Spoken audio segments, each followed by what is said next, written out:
नमस्कार दोस्तों, मेरा नाम नरेंद्र भंडारी है और मैं देश के पत्रकारों के शीर्ष संगठन वर्किंग जर्नलिस्ट ऑफ इंडिया का मैं राष्ट्रीय महासचिव हूँ।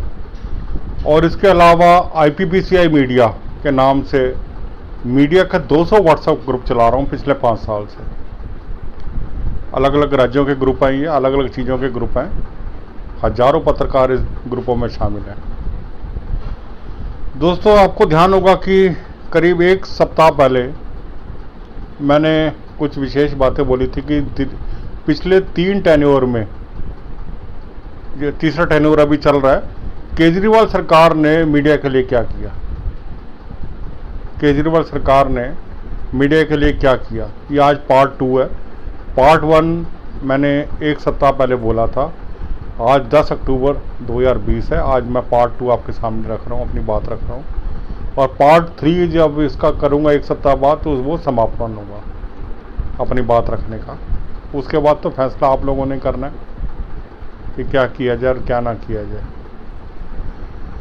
दोस्तों, आप लोगों को ध्यान होगा, जो वरिष्ठ पत्रकार साथी हैं वो तो जानते ही हैं, नए लोगों को शायद नहीं पता, कि मजीठिया वेज बोर्ड पत्रकारों पर लागू किया गया। पत्रकारों की सैलरियां बढ़ी, कई सुविधाएं उसमें ये लिखी गई कि ये पत्रकारों को मिलना चाहिए। दिल्ली में जितने मीडिया संस्थान हैं, प्रिंट मीडिया लागू हुआ, प्रिंट मीडिया के लिए, प्रिंट मीडिया या न्यूज़ एजेंसी के लिए लागू किया गया था मजीठिया वेज बोर्ड की सिफारिश। मैक्सिमम ने दोस्तों, मैक्सिमम मीडिया हाउसेज ने ये आयोग पूरी तरह से लागू ही नहीं किया। जिस तरह से जो आयोग की जो सिफारिशें थी वो लागू नहीं की गई इसमें। सुप्रीम कोर्ट ने करीब 2 बार जो है कहा कि यह जो कोर्ट केसेस चल रहे हैं, अगर कोई पत्रकार प्रबंधन के खिलाफ कोर्ट में जाता है तो ये केसेस जो हैं 6 महीने से ज़्यादा नहीं आगे बढ़ने चाहिए। 6 महीने के भीतर भीतर लेबर कोर्ट्स को जो इन मामलों का निपटारा करना चाहिए। दोस्तों, 6 महीने, पता नहीं कितना टेन्योर हो गया है, तो पता नहीं कितना टेन्योर हो गया। एक भी केस दिल्ली में, एक भी केस मजीठिया वेज बोर्ड से जुड़ा का निपटारा 6 महीने में कोर्ट के जरिए नहीं हुआ। अब थोड़ा सा मैं और बता दूं दोस्तों इसको। दिल्ली में मजीठिया वेज बोर्ड से रिलेटेड करीब 300 केस जो है अदालतों में चल रहे हैं। पत्रकार हैं सारे वो। इनमें से दोस्तों, जो सबसे पहले जो कोर्ट बनी है मजीठिया वेज बोर्ड को लेकर, वो द्वारका में बनी, स्पेशल कोर्ट बनी, वो वाली जो है। वहाँ पर जो है ये कहा गया था कि इन मामलों को जो है वो एक तरह से उसको जो है फास्ट ट्रैक कोर्ट का नाम दिया गया था। स्पेशल कोर्ट थी, फास्ट ट्रैक कोर्ट थी, क्योंकि सुप्रीम कोर्ट ने कहा था कि 6 महीने में निपटाना है। तो अपना द्वारका में एक कोर्ट थी, फास्ट ट्रैक कोर्ट बनी, स्पेशल कोर्ट थी वो, जहाँ पर सारे मामलों की सुनवाई होने लगी। और खटाखट जो है वो डे टू डे बेसिस पर वह उस कोर्ट में सुनवाई होती थी। पर पता नहीं अचानक क्या हुआ दोस्तों, किसके कहने पर, कहाँ से आदेश हुआ, क्या हुआ, दिल्ली सरकार ने वो फास्ट ट्रैक कोर्ट ही खत्म कर दी। अब उसमें दिल्ली सरकार का रोल था या किसी दूसरी अदालत का रोल था या हाई कोर्ट का रोल था, वो हम लोग की जानकारी में नहीं आया है। हालांकि हम लोगों ने इस बारे में पत्र भी लिखे थे, लेकिन आज तक नहीं पता लगा कि फास्ट ट्रैक कोर्ट खत्म क्यों हो गई और वो नॉर्मल कोर्ट्स बनकर वो राउज एवेन्यू में आ गई। राउज एवेन्यू जो नई कोर्ट बनी है, अब यहाँ पर केसेस चल रहे हैं, करीब 300 केसेस हैं। और कोरोना महामारी चल रही है, कोर्टें आपको पता है बंद है इस समय, तो कोर्टों में तो कुछ हो ही नहीं रहा। करीब 7-8 महीने से तो एक भी केस में सुनवाई आगे हुई नहीं है। जब से कोरोना काल जो चल रहा है वाला, कोर्टें बंद है, तो एक भी केस की सुनवाई नहीं हुई। आगे की डेटें बढ़ती जा रही हैं। और उससे पहले भी दोस्तों, जिस हिसाब से जो है सुप्रीम कोर्ट का ऑर्डर था 6 महीने निपटने का केसेस का, ऐसा कुछ भी नहीं हुआ। एक भी पत्रकार को, दिल्ली के पत्रकार को अदालत के जरिए मजीठिया वेज बोर्ड का 1 रुपये का भी भुगतान आज की डेट में नहीं हुआ। दोस्तों, अब किसके आगे बोलेंगे।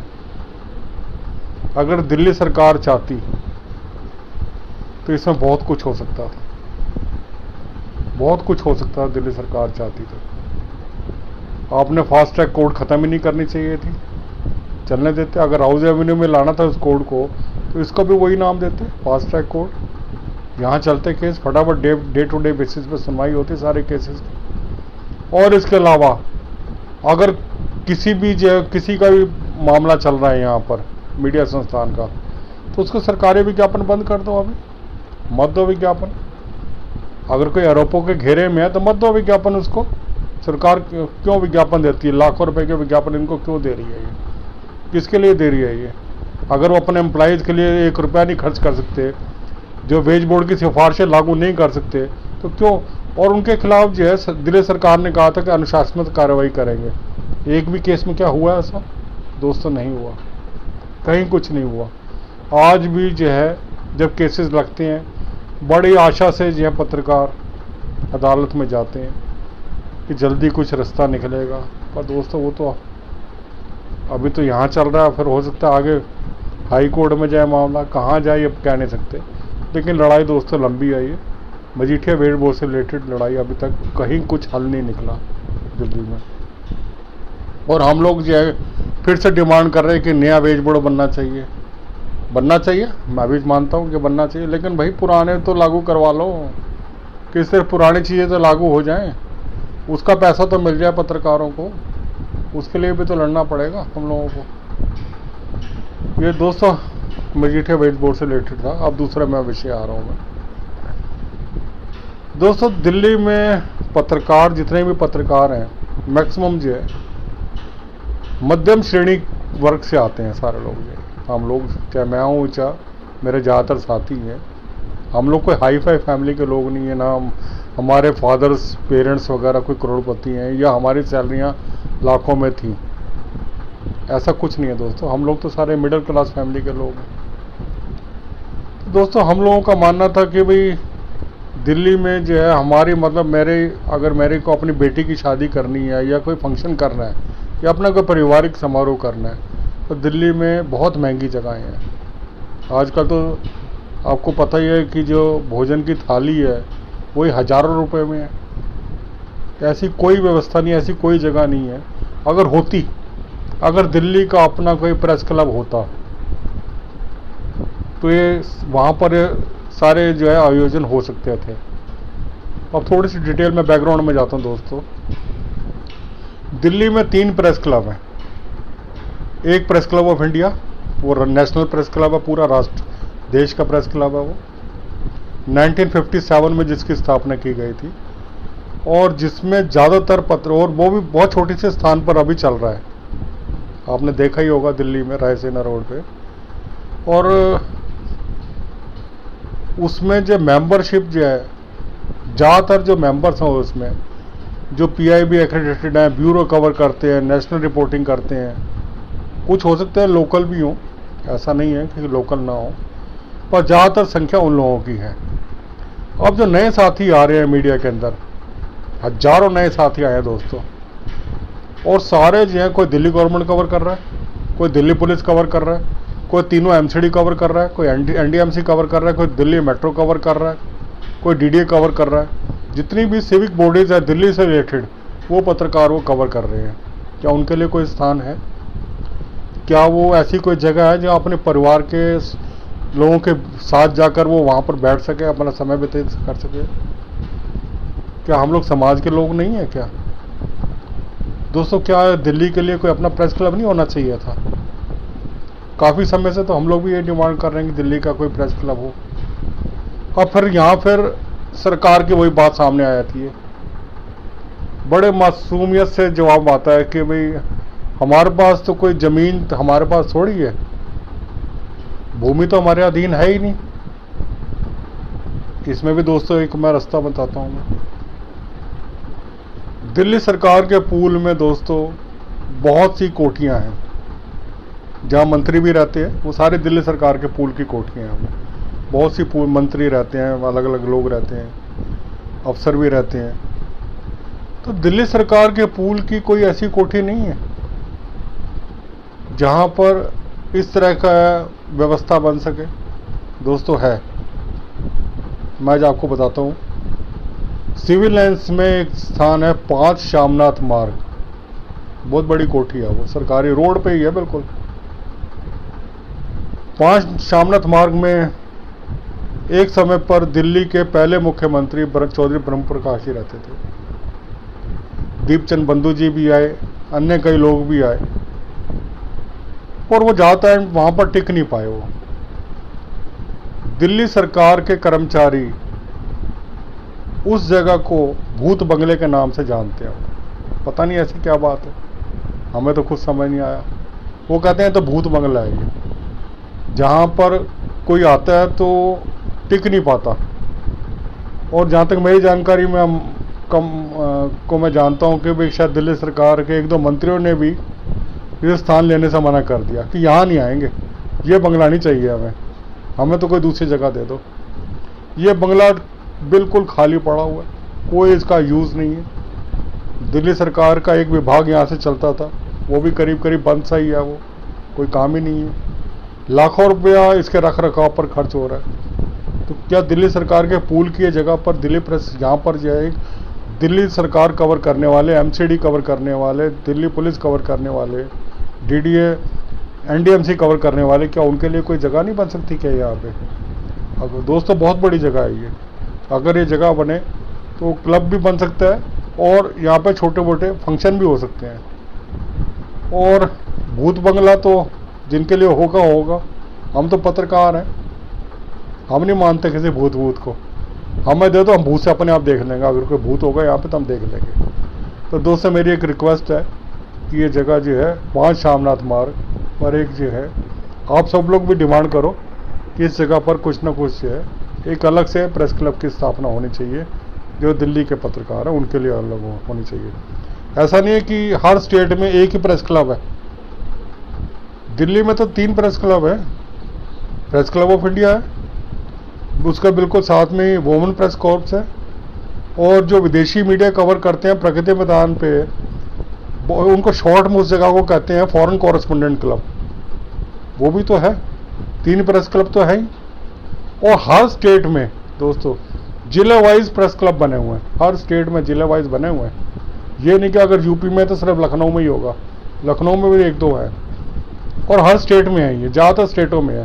तो दिल्ली में क्यों नहीं हो सकता दिल्ली के लिए अलग प्रेस क्लब? दिल्ली के लिए भी होना चाहिए। मेरी आपसे रिक्वेस्ट है कि आप इस मांग को ध्यान में रखिए। आने वाले टाइम पर जो है हम लोगों को ये मांग भी सरकार के आगे रखनी है। तीसरा इशू है दोस्तों, मैं कहूँगा पेंशन वाला। ज़्यादातर राज्यों में पत्रकारों को इस समय पेंशन मिल रही है। जो 58 साल हम लोगों की जो जॉब है, अगर जो स्थायी जॉब में है या कॉन्ट्रैक्ट पे भी हैं, तो 58 साल तक वो जॉब में रहते हैं। उसके बाद उनका कॉन्ट्रैक्ट भी ख़त्म हो जाता है और उनको हटा भेजा जाता है। लास्ट होता है 58 ईयर्स। उसके बाद वो क्या करेंगे? पत्रकार तो पत्रकार ही रहेगा।